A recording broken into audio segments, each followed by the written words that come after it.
Oiê, bem-vindos a mais um vídeo aqui do canal. Nesse ano, eu sei, já estamos na metade, mas eu decidi voltar com um dos quadros que eu fazia antigamente aqui no canal, que é Conhecendo o Artista. Eu já falei aqui sobre o Van Gogh e sobre Frida Kahlo. Acho que fazem mais ou menos uns 2 anos. Nessa série, eu trago alguns fatos e conto a história de vida e carreira de alguns artistas. E hoje é a vez do Salvador Dalí. Vou deixar o nome inteiro do Salvador Dalí aqui pra vocês, porque eu não quero pronunciar errado. Nasceu em 11 de maio de 1904, no município de Figueres, na Catalunha. Foi um importante pintor espanhol, conhecido pelo seu trabalho surrealista. E ele mesmo definiu seu processo de criação como crítico paranoico. O trabalho de Dalí chama atenção pela combinação de elementos bizarros, oníricas e com excelente qualidade plástica. Ele foi influenciado pelos mestres do classicismo. Dalí também teve trabalhos artísticos no cinema, escultura e fotografia. Trabalhou com Walt Disney no curta de animação chamado Destino, que foi lançado póstumamente em 2003, e ao lado de Alfred Hitchcock no filme Spellbound. Também foi autor de poemas seguindo a mesma linha surrealista. Tinha uma reconhecida tendência a atitudes extravagantes, destinadas bem para chamar a atenção, o que às vezes acabava aborrecendo as pessoas que apreciavam suas artes. Também, claro, que incomodava aos críticos, já que a forma dele teatral e excêntrica tendia a se sobressair sobre seus trabalhos. Vamos começar pela vida pessoal de Dalí. Ele tinha uma forte ligação maternal e sempre foi muito incentivado pela sua mãe, a Filipa. Vou deixar o nome dela aqui também. Assim, ele começou a pintar com 13 anos de idade. Seu pai, que também se chamava Salvador Dalí, organizou sua primeira exposição familiar, com os desenhos de seu filho feitos a carvão. Já a primeira exposição pública de Dalí foi realizada na cidade que ele nasceu, no Teatro Municipal de Figueres, em 1919. Na capital espanhola, ele fez amizade com o Frederico García Lorca e com o futuro cineasta Luis Buñuel. Em 1921, a mãe de Dalí faleceu devido a um câncer de mama. Dalí estudou na Escola de Desenho Federal, na Academia de Arte de São Francisco, em Madrid, onde ele acabou sendo expulso em 1926, pois se recusou a fazer as provas da disciplina de Belas Artes. Nesse mesmo ano, ele viajou para Paris e se encontrou com Pablo Picasso. Dalí sempre chamava atenção com seu figurino, que mostrava toda a sua personalidade artística, com cabelos longos, gravatas desproporcionalmente grandes e com uma capa que ia até os pés. Nessa época, inspirado na sua família e em paisagens, realizava pinturas que passavam do realismo para composições mais cubistas, como o Autorretrato de La Humanité, de 1923. Ele foi casado com Helena, vou deixar o sobrenome dela aqui também, conhecida pelo nome de Gala, russa e ex-esposa do poeta Paul Eluard. Ela, por muitas vezes, foi citada por Dalí como sua grande musa inspiradora. Depois da morte de Gala, em 1982, Dalí se torna um homem bem infeliz. Acaba falecendo em sua cidade natal, Figueres, dia 23 de janeiro de 1989, com 84 anos, vítima de insuficiência cardíaca. Agora vamos dar um pouquinho mais de foco na carreira. Porque a gente acabou falando um pouquinho na vida pessoal, mas que as coisas se entrelaçam, né? Mas agora a gente vai focar mais na carreira. Em 1928, persuadido pelo pintor João Miró, Dalí transferiu-se para Paris e acabou aderindo ao movimento surrealista. Foi por essa época que ele conheceu Gala, que se tornaria sua companheira e modelo pelo resto da vida. Colaborou então com Luis Buñuel em 2 filmes célebres, Um Cão Andaluz, de 1929, e A Idade de Ouro, de 1930.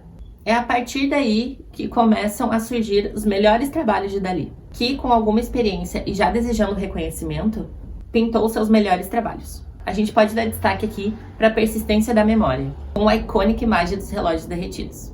Em 1939, ele é expulso do movimento surrealista, pois eles adotavam, em sua maioria, a orientação política marxista. E Dalí, por sua vez, se autodeclarava anarco-monárquico. Bom, de fato, enquanto alguns artistas eram esquecidos em meio ao regime franquista, Dalí era prestigiado por sua adoração à monarquia e por Franco. Nessa altura, o pintor já tinha conquistado fama e sucesso com a cultura de massa americana e o mundo da publicidade, desenhando inclusive o logo do pirulito Chupa Chips. Dalí ganhava muito dinheiro no mundo globalizado e capitalista, o que não agradou em nada André Breton, líder dos surrealistas, que o expulsou do movimento oficialmente em 1939, criando um anagrama sugestivo com seu nome, que é Abda Dollars. Depois de ser expulso dos surrealistas, Dalí afirmou: "Eu sou o próprio surrealismo." Uma peculiaridade das obras de Dalí era a admiração que ele tinha por certos quadros, que acabava por citar indefinidas vezes em seu trabalho. Entre essas pinturas estão A Última Ceia, de Leonardo da Vinci, As Meninas, de Velázquez, Angelos, de Millet, A Batalha de Tetuan, de Meissonier, não sei se é assim que fala, gente, A Rendeira, de Vermeer, de Felt, que era seu pintor favorito. Essas obras aparecem pintadas nos quadros de Dalí de diversas formas, sob diversas condições, como sombras desmembradas, analisadas em diversas dimensões e relevos. Dalí explorou intensamente os simbolismos em seu trabalho. Por exemplo, a marca dos relógios fundidos, que aparece inicialmente em A Persistência da Memória, sugerem a teoria de Einstein, que o tempo é relativo e não fixo. A imagem de relógio simbolicamente funcionando desta forma foi criada quando Dalí viu um pedaço de queijo camembert derretendo em um dia quente de agosto. O elefante também é uma imagem que frequentemente aparece nas pinturas de Dalí. Ele aparece a primeira vez em 1944, em sua obra Sonho Causado pelo Voo de uma Abelha ao Redor de uma Romã 1 segundo antes de acordar. O ovo também é uma imagem comum nas obras de Dalí, no qual expressa o ideal pré-natal e aparece em A Metamorfose de Narciso, e ali ele simboliza a esperança e a caridade. Diversos animais aparecem em todo o seu trabalho. Formigas remontam à morte, decadência e um imenso desejo sexual. O caramujo relaciona-se com a cabeça humana. Essa ideia partiu de quando ele avistou um caramujo em cima de uma bicicleta. E gafanhotos são um símbolo de desperdício e medo. Segundo críticos da sua obra e o próprio Dalí, que afirma que não teve nenhum envolvimento com drogas para a inspiração das suas pinturas. Tudo teve inspiração do onirismo, que é a experiência de privação de sono. A partir de 1949, suas produções acabam a fazer alusões à bomba atômica. Nas décadas de 1960 e 70, Dalí começa a ter interesse pela ciência e holografia, que é um método de gravação de imagens ópticas tridimensionais na forma de hologramas. No ano de 1961, este interesse traz novas perspectivas para as artes de Dalí, que passa a produzir imagens tridimensionais. Em 1972, realiza sua primeira apresentação mundial de hologramas. No ano de 1961, começa a ser estruturado o Teatro Museu Dalí, em Figueres. O espaço foi pensado e projetado pelo próprio Dalí. Em 28 de setembro daquele ano, o museu é inaugurado pelo pintor, e é considerado a maior obra de arte dele. Com uma fachada impactante, enfeitada por ovos, ele abriga as maiores obras do pintor, inclusive algumas que ele criou especialmente para o espaço. No local, os visitantes podem ver as obras cuidadosamente, podendo analisá-las realizando duplas, triplas ou diversas interpretações. Quem visita o museu é presenteado por ilusões de ótica que divertem e impressionam ao mesmo tempo. No museu há uma sala em homenagem à atriz e escritora norte-americana Mae West, a qual Dalí tinha enorme fascínio. No local são expostas esculturas de uma enorme boca e de um nariz, que, olhadas de longe, formam o rosto da atriz.